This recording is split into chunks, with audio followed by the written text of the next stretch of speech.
Alors là... Quoi? Bah rien, je trouve ça surprenant. De quoi? Bah que ce soit un Disney, c'est le genre de choses improbables. Depuis quand est-ce que Disney met en scène des prostituées qui deviennent princesses? Bah justement, c'est l'idée. Bah ils perdent en crédibilité. Pourquoi? Parce que ça leur ressemble pas. Bah attends, tu t'emballes. Ok, d'accord, Disney a fait un conte de fées avec une prostituée qui devient princesse, mais Disney, ça reste Disney, c'est-à-dire... Bon, t'as 2 minutes là devant toi? Oh non, pas encore. Je dis pas que tu connais rien. Je dis juste que tu connais peut-être pas tout. 24 sur 2, 3e.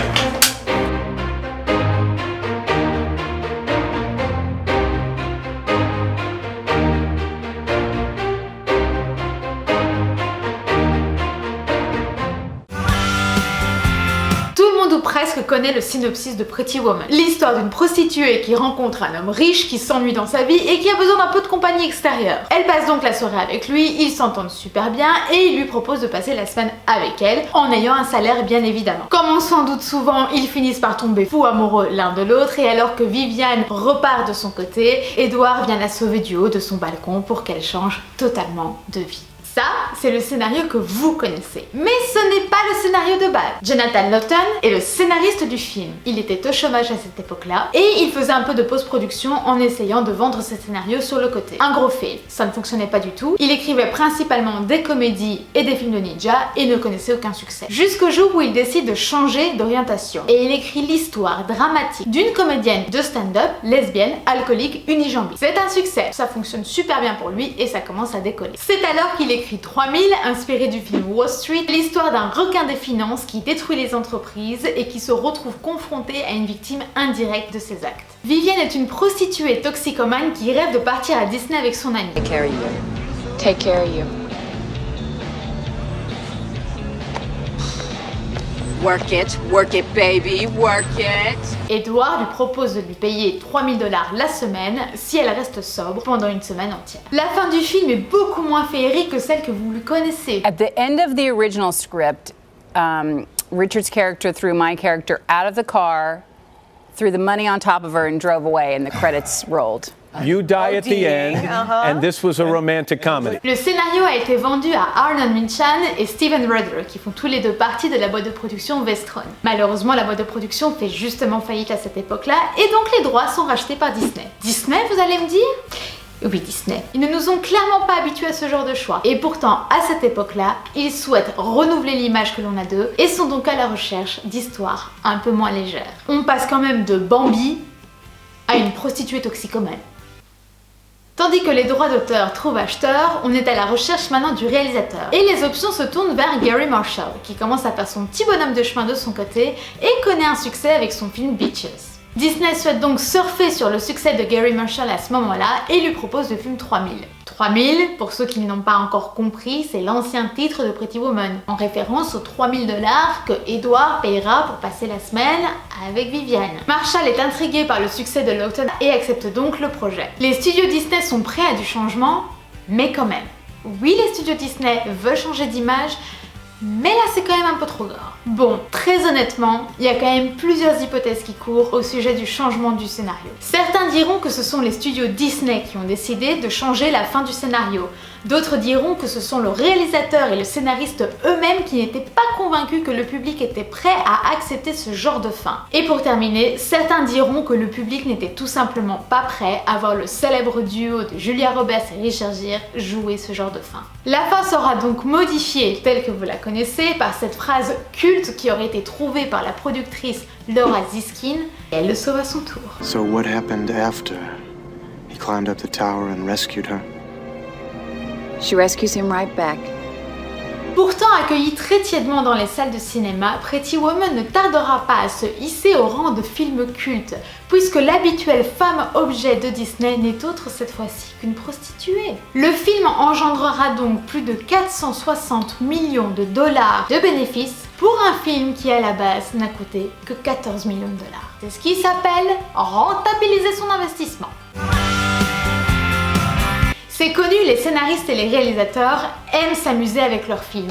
et glisser des petits clins d'œil par-ci par-là. Eh bien Pretty Woman ne déroge pas à la règle, puisqu'au moment où l'on voit Edward et Vivienne partir à l'opéra pour voir la Traviata, eh bien nous sommes dans une mise en abîme inversée, puisque la Traviata raconte l'histoire d'une courtisane, donc une prostituée, qui tombe follement amoureuse d'un homme riche, mais qui, contrairement à Pretty Woman, finira par quitter cet homme riche parce que le père de celui-ci lui aura demandé. Je grossis un peu le trait, mais c'est l'idée. Bon, je suis d'humeur taquine et j'ai envie de m'amuser un petit peu avec vous. Alors je vous propose qu'on regarde ensemble cette image. Je vous l'accorde, elle n'est pas d'une qualité de dingue, mais si vous observez bien, ou en tout cas quand vous regarderez le film, vous remarquerez peut-être que le SDF n'est autre que Gary Marshall, le réalisateur du film. Et ouais.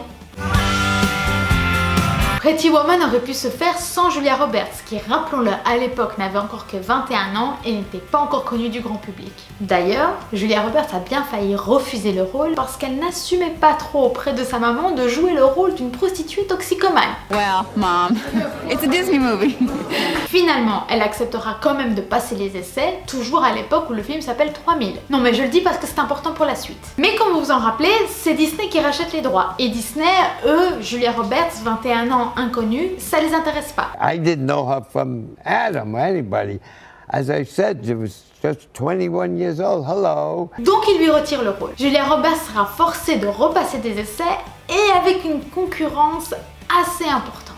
La première personne ciblée était Meg Ryan, qui à l'époque venait de tourner Quand Harry rencontre Sally et qui donc connaissait un gros succès, mais elle n'était pas libre. Il y aura également les actrices Diane Lane et Michelle Pfeiffer, mais toutes les deux refuseront parce que le scénario n'est pas assez dark à leur goût. Vous comprenez maintenant pourquoi tout à l'heure je vous ai dit ça? Imaginez un peu si Disney n'avait pas fait modifier la fin du scénario. Julia Roberts ne serait donc pas notre Pretty Woman actuelle et aurait dû donc trouver un autre projet pour percer.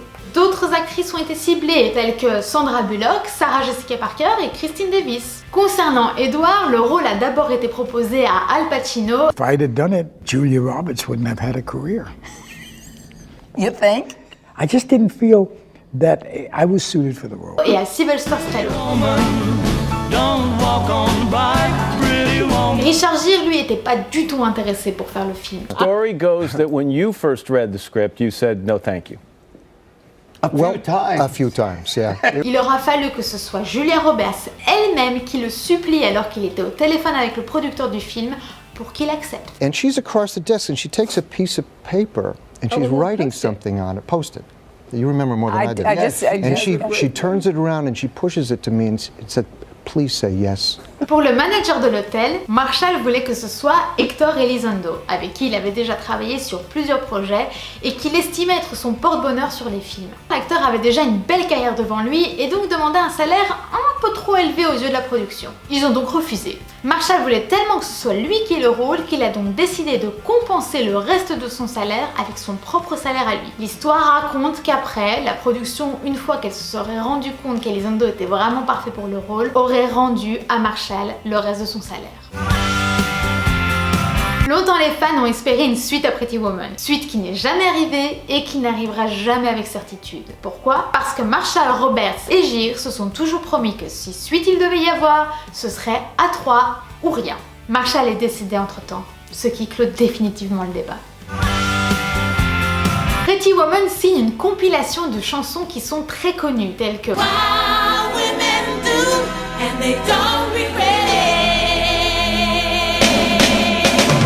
et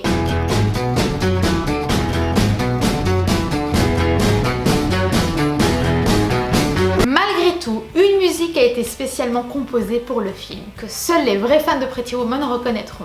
Elle est signée James Newton, qui était novice à l'époque en la matière, et qui peut remercier ce projet qui a lancé sa carrière. I'm still not quite sure why he hired me because I didn't have any work out there that represented the kind of music that he wanted. We must have had a good interview and he just believed in me probably more than I believed in myself at the time. Puisque James Newton a enchaîné ensuite avec Urgence, Le Sixième Sens, Batman et plus récemment Les Animaux Fantastiques. Parmi la compilation de musique de Pretty Woman, on ne retrouve pas celle de Prince, Kiss,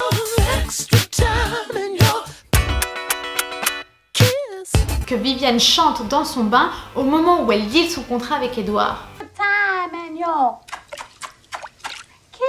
Pour la simple et bonne raison que Prince a tout simplement refusé de céder les droits. C'est la raison pour laquelle Vivienne ne fait que fredonner cette chanson. La tenue de prostituée que porte Viviane dans le film a été vendue aux enchères pour la somme de 18 000 $ au profit de la préservation des bébés phoques.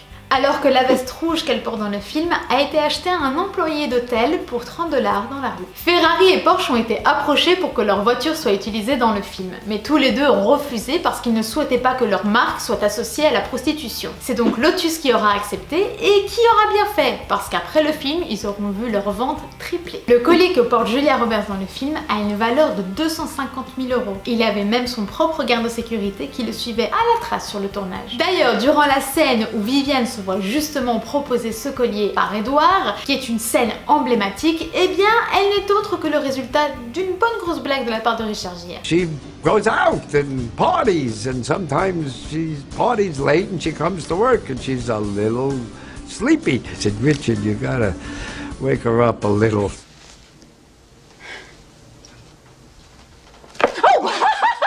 Et ça a fonctionné. Le rire que vous voyez à ce moment-là est un rire pur et totalement spontané. Pour parler de rire d'ailleurs, Julia Roberts ne savait absolument pas rigoler sur commande. Il faudra donc que ce soit le réalisateur lui-même qui lui chatouille les pieds hors du cadre pour avoir enfin un rire naturel et spontané. C'est ici que se clôture le 2e épisode de cette série. J'espère qu'il t'aura plu et qu'il t'aura quand même appris certaines choses. Et puis nous, on se retrouve bientôt pour un prochain épisode.